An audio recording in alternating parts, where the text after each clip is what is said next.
So you want to set up a blog in 2023. Easier said than done, right? One of the things then that I wish I had when I first started blogging all those years ago, when this beard was much darker, let's be honest, was just a quick whistle-stop tour of what is required to set up a blog. So in the video today, that's exactly what we're going to do. So let's jump into it. Step 1, select your niche. So before we start writing any blog posts, any content, any of those kinds of things, we really need to make an understanding and decide exactly what our blog is going to be about. For example, if you were to set up a website talking about everything under the sun, maybe you've got one post on football and the World Cup and another post on gardening, that won't actually get that much traction in Google just because the topics are so varied and so different. Instead, then focus your blog on one key topic, whether it's sports, outdoors, a hobby, a profession, one of those kinds of things. Now, sadly, not all blog niches are created equal. For example, if you were to set up a blog or a website today focusing entirely around the financial niche, the fitness niche, it won't get traction for a couple of years, to be fair, maybe 5 or 10 years, because the competition in that niche is incredibly challenging. Alternatively, setting a website up around pets, which is a little bit less competitive,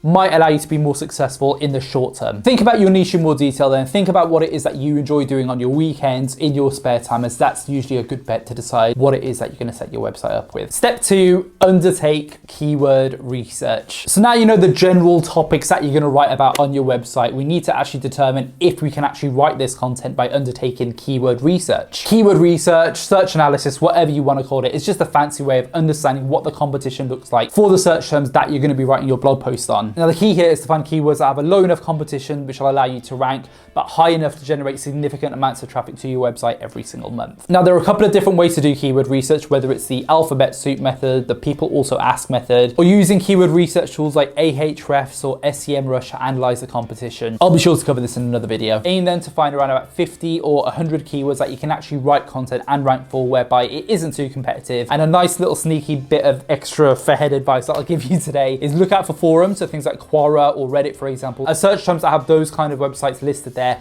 are usually a safe bet to go after. Step 3, purchase your domain and hosting. So now that you know that your niche is viable and there are enough keywords that you can actually go after and start writing content on, we then need to purchase your individual domain. Simply put, your domain is just the name of your website. A bit of advice on selecting your name, which I've done an entire separate video on actually, would just be to niche up the name of your blog and niche down the topics that you're writing content on. For example, if the niche that you're going after was tents, instead of calling your website something like allthingstents.com, which is a horrible name, don't choose that, I would instead use something like allthingsoutdoors.com, just because the outdoor niche is much wider and you can always pivot the content at a later date if your tent blog posts aren't producing enough traffic to your website there. Now on top of your domain, you'll also need to buy a hosting. Hosting is basically just server space that you'll need in order to have a database of pages for your website for people to actually access very easily. Without it, your website would just cease to function, unfortunately. Keep it simple as a beginner. Go with Bluehost until you reach 10,000, 20,000 pages per month,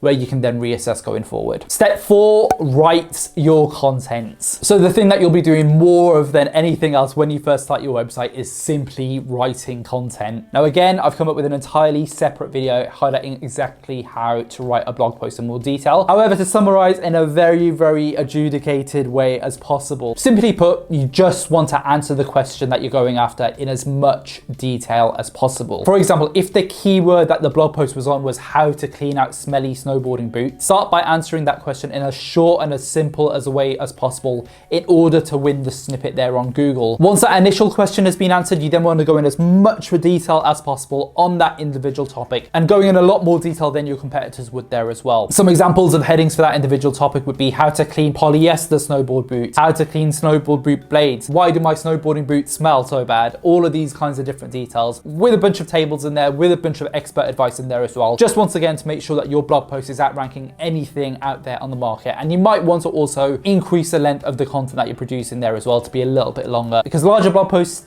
typically mean more in-depth answers. Step 5 is to simply set up your site and publish. So my suggestion would be write around about 10 to 30 individual blog posts before we move on to the actual design, layout, setup of your website. Now you can design everything entirely from scratch if that's what you want to do, but it will take a lot of time and a lot of money there as well. As a beginner then, I would highly recommend using an individual WordPress theme to design the layout of your website. Now the two best beginner-friendly themes that I found have been Income School's Acabado theme and Carl Broadbent's Popcorn theme there as well, both of which have in-depth tutorials on how to use and how to set them up there. One setup, set up a home page, set up a custom page for your posts to come on, set up a terms and conditions page and an about you page as a good start for your website. One setup, go into the back end of your WordPress dashboard, click on posts, add new, copy and paste your blog post from Microsoft Word docs, or you can even write it here, format it correctly, edit it correctly, go through Grammarly, add some relevant images that are unique to your website, add your tables, all those kinds of things, and hit publish, and then boom, you've set up and published your first blog post on your website. Congratulations. Now, as mentioned in the start of this video, this was very much a whistle-stop tour of how to set up a website if you are thinking of setting up a blog in 2023 and beyond. One of the things, however, I would highly recommend as a beginner, and something that I still use to this day actually, is Income School's amazing tutorial program called Project 24. There's an affiliate link in the description box if you are interested down there below. It taught me everything I needed to know in blogging and was the course that made me earn my first $100 or so through blogging and all those kinds of things. As always, however, if you are interested in more videos around, blogging, side hustles, personal development, any of those kinds of things, absolutely smash the like and subscribe button, as they both really, really do help out the channel. And until the next one, I'll leave you to it. All the best, gang. Have a good one.